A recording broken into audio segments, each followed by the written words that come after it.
The following is a special presentation of Tony Curry Radio.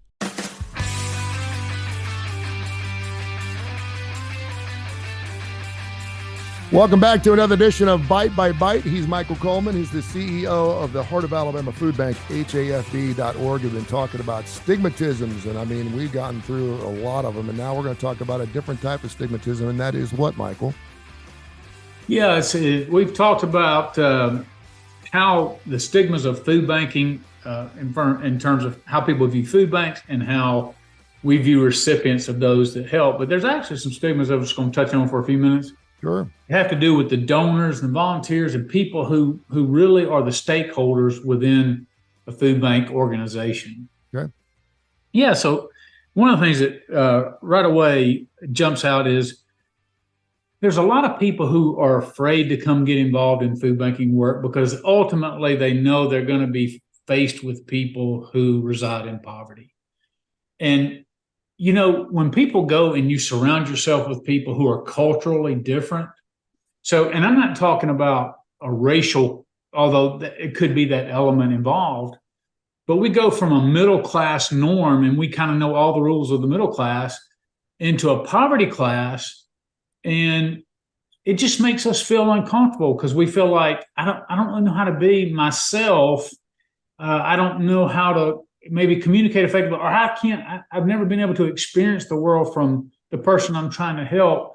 And so there's this whole dynamic that I'm going to say something that's inappropriate. I'm going to say something that's going to be offensive. I'm going to be judged for thinking that I'm better than them. And so people are like, they get so worked up in their head about that they're just like, you know what? I just can't go get involved in that work for that reason. It's just too much for me to take on myself. It's too uncomfortable. Those are check writers.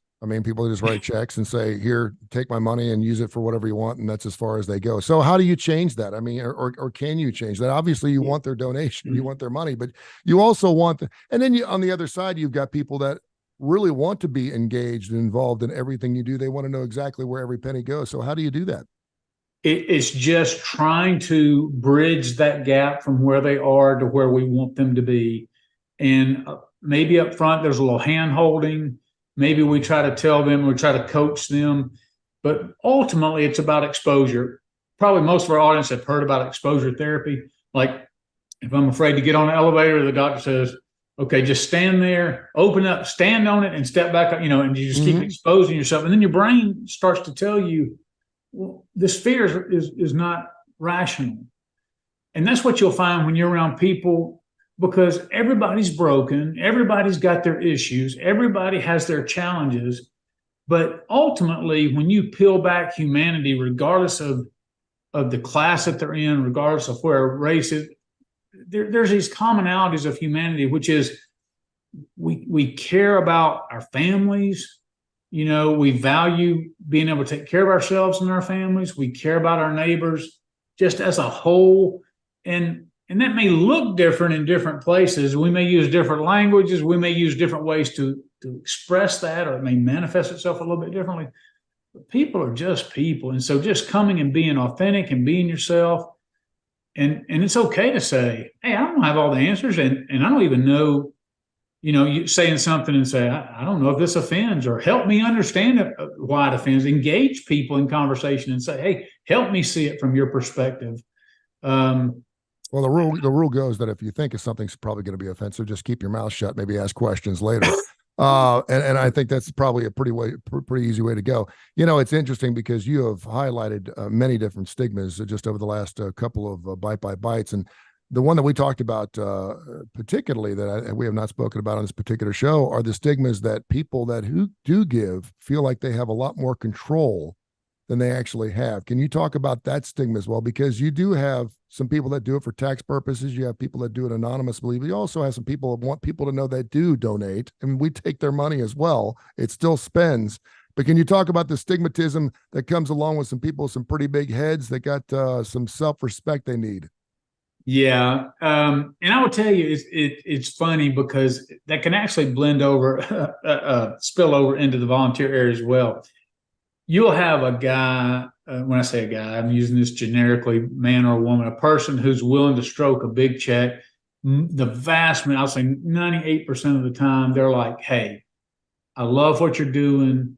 I just want to be a part of the solution. I've been blessed. Here, I want to bless you. Use it however you think is best. And then we have some people who are like, I'll stroke the big check, but it's not just put some restrictions. Some people can say, hey, I want this only to go towards this program, and that's perfectly fine. And when somebody does that, we restrict those funds to be used only for that purpose.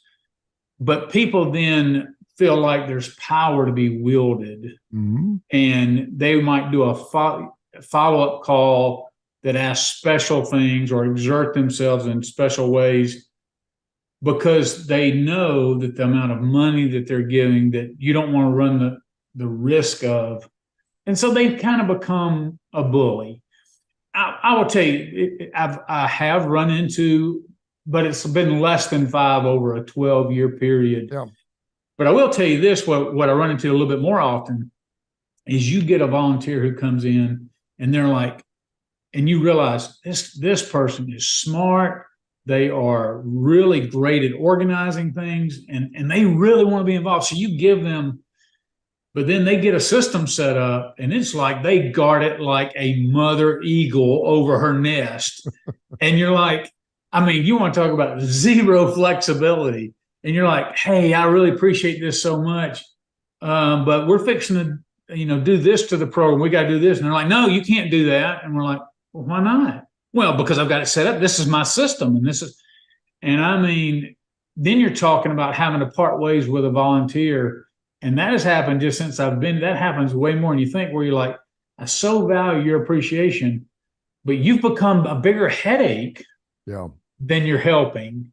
And when that happens, I'm sorry, I gotta invite you to go volunteer somewhere else because you're really hurting more than you're helping. You've talked about donors, you've talked about stakeholders, you've talked about all kinds of different stigmas. Any other stigmas out there that you can think of off the top of your head? Well, there's a couple that just jump out at me. One is, and I hadn't really thought about this in a long time, there's some people who I think are a little concerned if they donate, especially purchasing food. Now, I'm going to tell you, if people could understand the level of care we put into food safety and the certifications that we have, there's a national food safety certification that we have to conduct every other year.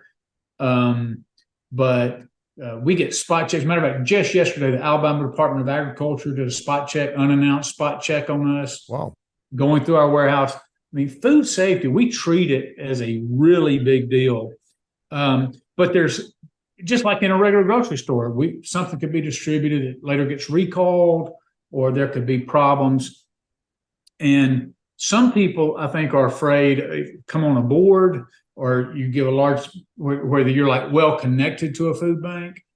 Well, there could be some liability issues down the road. Like if you get sued because you killed somebody from bad food, or made somebody really sick, or was part of spreading whatever it is, that there could be some actual liability part of that. I have not personally encountered that since I've been here. I've not even heard a story about that, but I know that is one of the things in the background in a few donors' minds.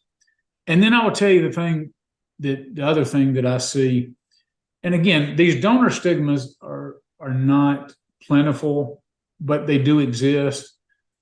And I understand this one right here is when you get into, when I got into the nonprofit world, I already had my view of poverty and the view of people that I was serving. And what happens is when you come in with an open mind and you're like, hey, I'm not just here to do some task. I want to understand and I want to grow as a person and have my perspective change and better understand what it is I'm doing and who I'm serving. And so when you get in there and you see the perspective from people in poverty and the barriers that we can't see from the middle class looking out, because it's not barriers that we face every day, your whole mindset begins to change and your perspective begins to change. And then what happens is then you find yourself wanting to fight the system that is not intended to create barriers, but does.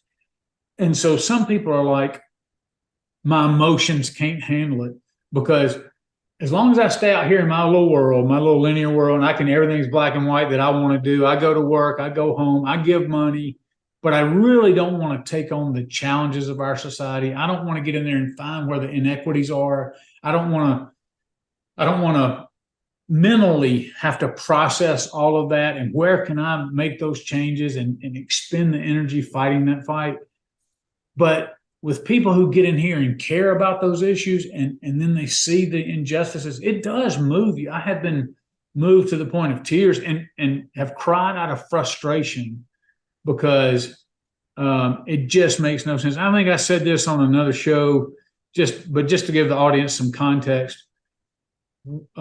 We had a guy dropped off in Montgomery from New York, wants to go to work, can't get a job without a state ID, but he can't get a state ID. Very first document he's got to have is a birth certificate. And he's coming to us. We're a workforce development program, and wants to go to work. But he says, but I can't get a job. And so what ends up happening is, without that, he works under the table. And then what happens is somebody goes, hey, I'll pay you $500 if you work for him. And then it gets to the end of the week and they're like, well, I can only pay you $150. And so what's he going to do? He can't file a complaint. There's no written documents. He can't prove that he worked for this. He can't prove what the agreement was. So that's the underground, how people get abused. Well, so we took somebody like that and said, okay, we're going to send off to New York to get your birth certificate. Well, that was a $60 charge. He didn't have that money. So somebody had to get that money. We had to wait and get it in. When we got it in, took him over to the Social Security office, and the Social Security office said, well, you can't get your Social Security card without a state ID. We said, okay. So we got in the car. I drove him over to the state ID place. Well, you can't get a state ID without a Social Security card. All right. And so you see all the barriers. Yeah. Here's somebody who ends up in Montgomery for whatever reason, wants to go to work, wants to settle down, wants to make his own way, but there's just so many barriers from him being able to get. And most of the people that go through that just go, look, just screw it. They don't have the capacity, or they don't have the problem solving skills to navigate their way through it. They're like, I'm trying to be legit. I'm trying to go to work here. I'm trying to be a productive citizen, but I'm having a door slammed in my way every time. So we were able to fight some of these. And I'm like, okay, let me speak to your manager. Let me speak to your direct, and eventually you can do it to where you're pulling the right strings.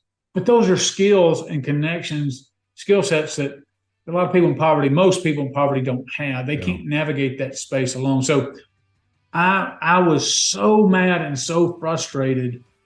And so a lot of people go, that's why I can't be in the work, because it affects me from a health perspective. My mental health deteriorates, and it just affects my outlook. I become more pessimistic. I suffer from depression, all that kind of stuff. It actually affects people that way. So one of that is, I can't get involved in this work because I can't change the system. The system's broken, and I care, but I can't change it. And so why go there? There's always and I get it. I understand. I hate it, but I get it. There's always a way to figure it out. A great show, Michael Coleman, of course, the CEO of the Heart of Alabama Food Bank, HAFB.org. This is Bite by Bite.